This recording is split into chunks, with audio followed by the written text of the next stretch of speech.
watching Kashif Times. हक परस्ती जो थी वो दिल में थी, भले जब हम नॉन मुस्लिम थे तभी भी। मगर एक चीज था कि रिलीजियस स्टडीज में काफी दिलचस्पी था। रिलीजियस स्टडीज करते करते ऐसे रिसर्च के बाद में जो तौहीद का मसला है, यानी कि गॉड जो है, खुदा जो है वो एग्जिस्ट करता है और वो एक है, वो अनेक नहीं है, तो वो एक कॉन्सेप्ट बहुत अच्छा था इस्लाम का। दूसरा ये कि वो निराकार है, कोई रंग नहीं है, कोई रूप नहीं है, तस्वीर नहीं है, ये फैक्ट जाहिर करता है कि अगर उसके भी रंग रूप या आकार होते तो उसे भी किसी ने बनाया है। तो इस चीज की वजह से तौहीद जो है वो सबसे पहला मरहला था जिसके वजह से इस्लाम कबूल किया। बतौर शिया नहीं मगर गैर शियत के अपने मुसलमान बरादर के साथ एक उठना बैठना था, दोस्त यार थे, और दूसरे सेक्ट ऑफ इस्लाम में भी कन्वर्ट हुए थे। जब कन्वर्ट हुए थे तो नॉन शिया ही कन्वर्ट हुए थे, क्योंकि तौहीद, फिर उसके बाद रिसालत में सल्लल्लाहु अलैहि वसल्लम अहले बैत अलैहिस्सलाम के बारे में जाने, सहाबे इकराम के बारे में भी जाने। कन्वर्ट हुए तो डायरेक्ट शिया नहीं हुए, दूसरे नॉन शिया, पहले non Shia sect of Islam में कन्वर्ट हुए थे, और उसमें भी कन्वर्ट होने का सबसे अच्छा रीजन ये। मैं काशिफ नदी, आप देख रहे हैं काशिफ टाइम। इस वक्त हम खड़े हैं मीरा रोड में के जुलूस में, जो कि इमाम हुसैन के याद में मनाया जा रहा है, और आज उनकी सफर है। और इस वक्त हम जिस शख्सियत के साथ खड़े हैं, इनका नाम पहले अजीज शर्मा था, आज जुल्फ़िकार अली है। और ये सफर कैसे हुआ कि अजीज शर्मा से जो थे जुल्फ़िकार अली बन गए, ये इनसे पूछते हैं। आखिरकार कैसे यहाँ तक आए, किस तरीके से ये जुल्फ़िकार अली बने, उनसे ही पूछते हैं। क्या जुल्फ़िकार भाई, जिस तरीके से आज आप, पहले आपका नाम अजीज शर्मा था, आज जुल्फ़िकार अली हो गया, तो ये आप कैसे इधर आए, इसकी वजह बताइए। मैं मुख्तसर से अगर इसको समेटने की कोशिश करूँ तो बस पहले तो ये था कि पहले से ही यही था कि तौहीद था, और दूसरा कि जैसे फॉर एग्जांपल कुछ फेस्टिवल्स जो होते हैं तो बहुत साफ सुथरे फेस्टिवल्स होते हैं, बिना किसी के परेशान किए या परेशान हुए। और दूसरी चीज की जो फेस्टिवल्स होते भी है तो उसमें भी खुद के लिए नहीं बल्कि दूसरों लोगों के लिए वो फेस्टिवल्स का मोटिव रहता है। इसके अलावा ये सारी चीजें थी जिसकी वजह से मुस्लिम कन्वर्ट हुए। और जब शियत के बारे में डायरेक्ट नहीं पता चला था, शियत के बारे में जो यही पता चला था कि काले लिबास में लोग हैं, कुछ जुलूस निकालते हैं और जुलूस बरामद होती है, इनके टेंट्स लगते हैं, सबील लगती है, पानी पिलाया जाता है और कुछ मैसेजेस वगैरह बात किया जाता है, कन्वर्सेशन वगैरह होता है रिलेटेड टू जो सेक्रीफाइस ऑफ करबला जो है इमाम हुसैन और उनके जो कुनबा था उसके रिलेटेड। वो स्टडीज पहले भी किया था जब नॉन शिया था, मगर ये था कि उस टाइम पे उसको एक अलग एंगल से पोर्ट्रे किया जाता था, ये बता करके वो शहादत का मकाम है, ये तो फक्र का मकाम है, ये खुशी का मकाम है। तो वो चीज मुझे पर्सनली, मैं अपना ओपिनियन बता रहा हूँ, मैं किसी और का ओपिनियन नहीं बता रहा हूँ, पर्सनली मुझे ऐसा लगता था कि शहीद चाहे वो देश का शहीद हो या वो कौम का शहीद हो या इंसानियत के लिए कोई शहीद हुआ हो, उसकी शहादत पे फक्र का मकाम एक अलग कॉन्सेप्ट है, मगर घर वालों को तो तकलीफ होगी। अगर किसी का बच्चा अगर बॉर्डर पे हिंदुस्तान के लिए शहीद हो जाएगा, फक्र का मकाम अलग है, लेकिन रोना और गिरिया रहेगा, जो मुझे इस कौम के अलावा किसी कौम में नजर नहीं आया। ये चीज था कि गमे हुसैन के दिल में एक था दर्द, मगर वो कहीं और पे उस दर्द का ये नहीं मिला, मरहला नहीं मिला, उसका कोई मरहम नहीं मिला। मगर ये चीज है कि इस दर्द का ऐसे भी मरहम कोई नहीं, मगर जुलूस, ये अज़ादारी, ये गिरियाजारी करके थोड़ा ये है कि अपने दिल का गम थोड़ा हल्का कर लेते। जैसे अगर हमें कुछ दुख हो, तकलीफ हो, तो दोस्तों से बयान करके अपना दिल हल्का करते, वैसे इससे सिर्फ हमारा दिल हल्का होता है, ये गम नहीं खत्म होता। तो इस वजह से जो है ये कौमे तशय्युओं में दिलचस्पी या कहो कि एक हक चीज नजर आने की वजह से हम फिर कौमे तशय्युओं को तस्लीम कर लिए। पहली मुलाकात आपकी शियत में कब हुई? जैसे कि आप जब कन्वर्ट हुए तो दूसरे मुस्लिम में, दूसरे फिरके में, जैसे मैंने पहले भी कहा, लेकिन पहली मुलाकात आपकी शियों से या पहला टकराव आपका शियों से कब हुआ, कब आपको समझ में आया? मेरे जितने फ्रेंड सर्कल्स थे, तो लाइक आफ्टर कॉलेज स्टडीज जितने भी फ्रेंड सर्कल बने या कॉलेज में भी, वो ज्यादातर मुस्लिम ही रहे। और मेरे ख्याल से मुस्लिम में शिया कोई नहीं रहा है। शिया शायद मेरे मुस्लिम कन्वर्ट होने के 3-4 साल बाद कोई शिया दोस्त बना, और उसमें जो सबसे पहला जो टॉपिक निकला था जिसके रिलेटेड था, वो बाद रसूल खुदा, वफात रसूल खुदा के बाद का जो मरहला था, वो कैसे एस्टेब्लिश हुआ इस्लाम का सिस्टम जो है, निज़ाम है, चाहे वो खिलाफत हो, इमामत हो, रिसालत के बाद कैसे ये सारी चीजें अपनी वजूद में आई, इसके ऊपर बहुत डिस्कशन होता था। मेरे कुछ खास और अच्छे दोस्त लोग जिन लोग इल्म रखते थे, तो उसमें से एक शिया दोस्त भी थे, मेरे खास दोस्त कैफी नाम है, दैन से बोलते सैयद है, तो उनके वजह से उन्होंने मुझे और भी जो इल्म में महारत रखते वैसे लोगों से, शख्सियत से मुलाकात करवाई। मेरे बहुत सारे कॉन्सेप्ट और डाउट थे वो क्लियर हुए। मेरे लिए उस टाइम पे कोई भी किताब किसी ना सुन्नी की थी ना शिया की थी, मैं रेफर करता था, इंटरनेट से खुद स्टडी करता था। मकारिम शिराजी, आयतुल्लाह मकारिम शिराजी की एक कोइंसिडेंस आज मैं जानता हूँ आयतुल्लाह मकारिम शिराजी की क्या मर्तबा है, मगर उस वक्त मुझे नहीं पता था। उस वक्त मेरे लिए बस वो एक ऑथर थे, उनकी किताबें पढ़ी, फातिमा द ग्रेशियस और जो बीवी फातिमा वगैरह सलाम अलैहा का जो पूरा जिंदगी गुजरा है, तो वो चीज स्टडी करने के बाद रिसालत सल्लल्लाहु अलैहि वसल्लम के बाद वाला जो मरहला है वो स्टडी करने के बाद कुछ मुझे ऐसा लगा कि सबसे बड़ा डिफरेंशिएट पॉइंट जो है, पॉइंट ऑफ डिफरेंस जो है, वो यहाँ आके एक लकीर खींचती है खिलाफत और इमामत का। वहां पर जो स्टैंड लेना बहुत जरूरी था, या तो मैं इस तरफ हो जाऊं या उस तरफ हो जाऊं, दो नाव पे पैर न रखूं, या दो तरीके का सोच एक ही दिमाग में एक ही जहन में नहीं रखूं, तो एक ही सोच पे मुझे ठहरना था। वजह से मैंने ये सोचा कि शफात मेरी कौन करेगा, जो शफात करेगा, अब वो सही गलत तो बात की बात, लेकिन जो शफात करेगा उसके साइड होना बहुत ज्यादा जरूरी है। जिसके हाथ में पावर है शफात का उसके साइड होंगे, या जिसके हाथ में कोई पावर नहीं है, बादे महशर या वक्त महशर जिसके पास पावर नहीं है, तो उसका साइड में क्यों और कैसे लूं। ये टॉपिक अलग है कि वैसा ये वाकया हुआ था, ये वाकया नहीं हुआ था। उसमें जाने से पहले मेरा सबसे पहला पॉइंट ऑफ जो स्टैंड था वो यही था, मेरा मौक़िफ़ भी यही था कि मुझे साइड पे अहले बैत की लेनी है और किसी की नहीं लेनी है। फिर धीरे धीरे जब और स्टडीज किया तो पता चला कि कुछ वाकयात मुसलमान और गैर कौम भले झुटलाते हो, लेकिन ये सब हुए हैं। बाकी हर किताब में लिखा है, हर फिरके के कौम की किताबों में लिखा हुआ है। किताबों का नाम क्या लेना हर कोई जानता है। तो ये एक फैक्ट जब फैक्ट चेक किया और जब मालूम पड़ा, तब हमने तशय्युअ को तस्लीम कर लिया। वो भी इसलिए क्योंकि वो शियाने अली है। शियाने अली के बारे में रसूलुल्लाह सल्लल्लाहु अलैहि वसल्लम की खुद हदीस मुबारक है कि अली आपकी शिया जो है वो जन्नत है, आपकी शिया जो वो आपकी शिया है जिस पर तकलीफ भी आएगी और इम्तिहानात भी सख्त होंगे, लेकिन आप ही शिया जो है तो वो कामयाब होंगे। अक्सर मैंने देखा है जो शियत की तरफ कन्वर्ट होते हैं उनका अक्सर जो मेन टॉपिक रहता है, मेन रहता है, बागे फिदक रहता है, और रसूल के बाद बिला फस्ल मौला अली की इमामत रहती है, या फिर बागे फिदक रहता है। ये दो ही तो इसमें से दोनों आपको मैं अगर कहूँगा तो मैं मौला अली जैसी शख्सियत के बारे में पहले नहीं जानता था, मगर आपने ये सही कहा कि जो बागे फदक वाला मसला है वो ऐसा मसला है कि जिसमें अगर स्टैंड नहीं लो तो अपने आप को गुनहगार नजर आते। मेरा भी यही था कि बागे फदक वाला जब मसला सुने थे तो इस पर स्टैंड लेना जरूरी था। वो एक अलग बात है, कुछ लोग कहते हैं ऐसा वाकया हुआ ही नहीं था, और ये एक अलग बात है कि उन्हीं की किताबों में लिखा हुआ भी है। यही चीज है। शुक्रिया, आपसे मिलकर बहुत बहुत शुक्रिया। खुशी हुई, जगह कह नहीं सकते आज मुहर्रम है, लेकिन दिल खुश हुआ है उसकी वजह मतलब आपसे मिलकर खुशी भले नहीं जाहिर होगा, मगर ये फक्र का मकाम है कि मेरे लिए ये खुशकिस्मती है। खुशी भले नहीं लेकिन खुशकिस्मती तो है कि आफ्टर ऑल सारी चीजें इतनी जगहों से, मैं सेक्ट ऑफ इस्लाम में भी सिर्फ एक सेक्ट में नहीं, 2-3 अलग अलग सेक्ट में रह कर उठकर आया, और उसके बाद जो है मुझे जब जो चीज हक लगी मैं उसमें आया, और इसमें आने के बाद जो है जो इंसान की अपनी एक नफ्स की एक ईमान होती है और एक अकीदा होता है, इसमें जब वो इसको इत्मीनान हासिल हो जाता है, वो इत्मीनान है कि इसमें आने के बाद में अपना ईमान को इत्मीनान में पाया। जैसे कि मेरे भाई जुल्फी ने आपके सामने अपना पूरा जर्नी बताई है कि कैसे वो अहले बैत के दर पे आए, तो बस इसी फिक्र से कनेक्ट होते हुए मैं जो एक नोहा आया हुआ है, मेरा पहला नोहा है, तो वो ऐसे ही फिक्र को कनेक्ट करता है कि ज़मीर जिसका हो जिंदा हुसैन को रोए, वो जिसका पाक हो शजरा हुसैन को रोए।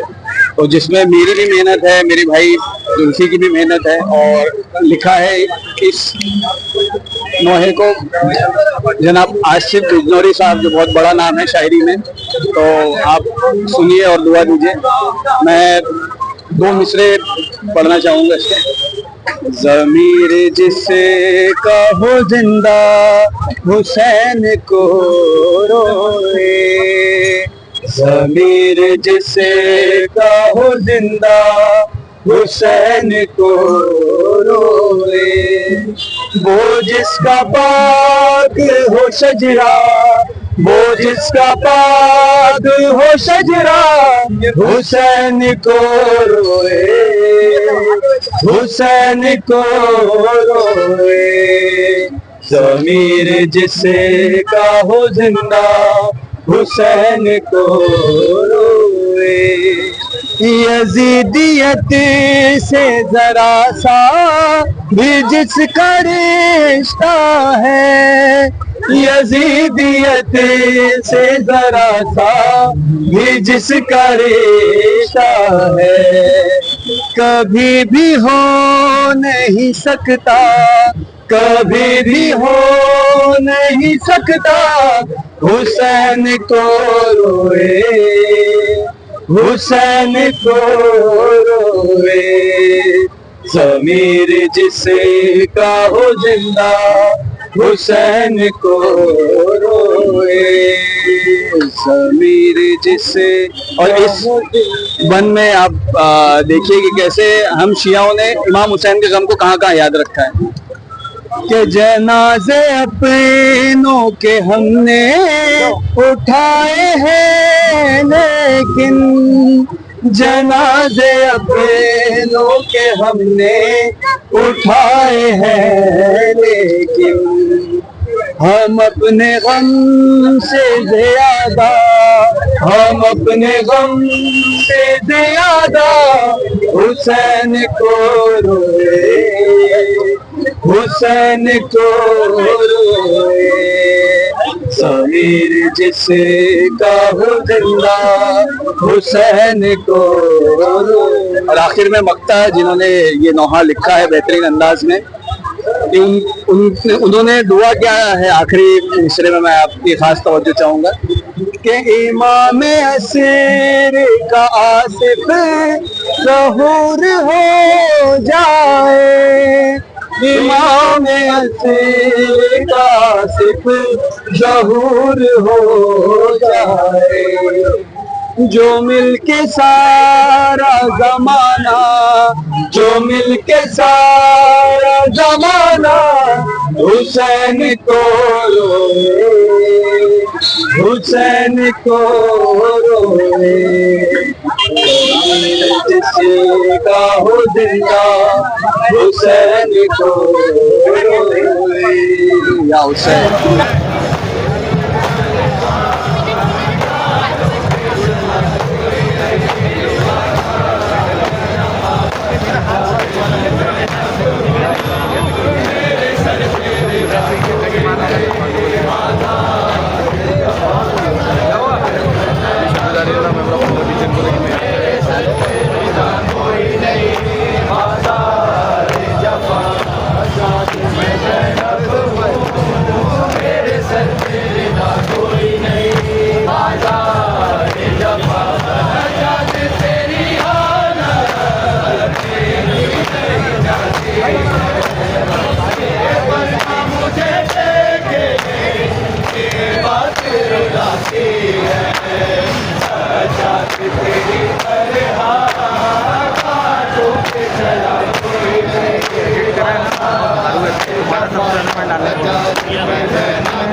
जाकिर हुसैन।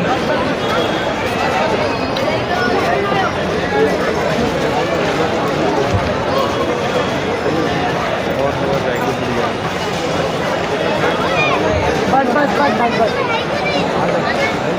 हाँ है ना, आ जाओ सीधा सीधा आ जाओ।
देखना जरूर।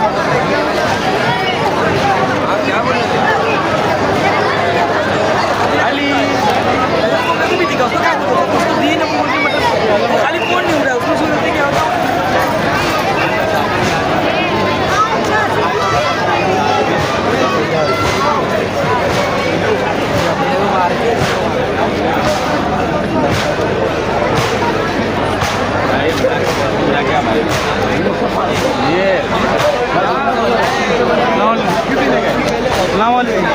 कैसे हैं आप? ये बोल रहे हैं आज तो आइए।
आगे बढ़ो।